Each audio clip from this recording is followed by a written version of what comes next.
qosolkayga hagayo ambaariyaha qortayo quruxda rabbi kugu galaday qadarin waad mudantaho adiga hablaha ugu qiimo badan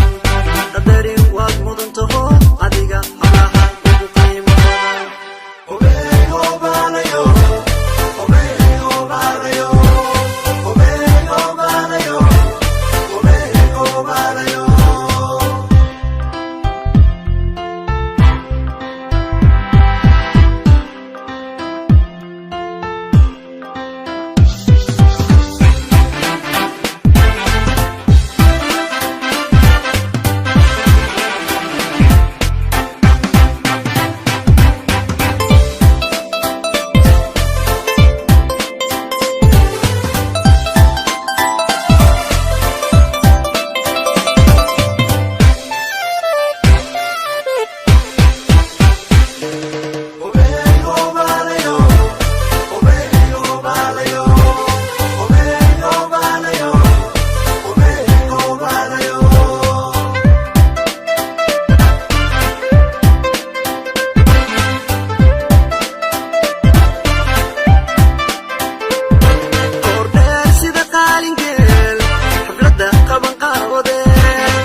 adiga hablaha ugu qiimo badan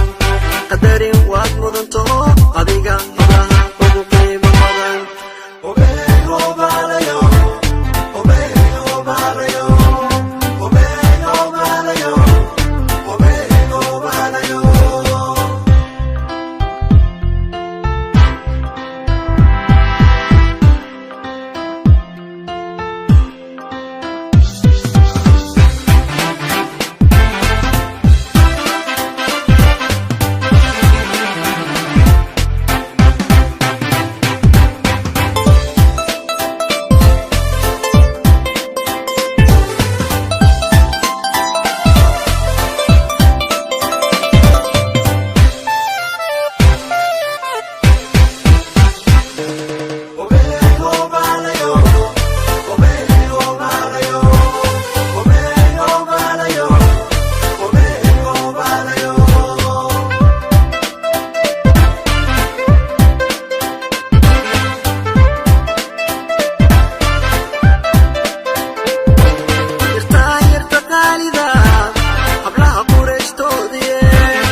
qadarin waad mudantaho adiga hablaha ugu qiimo badan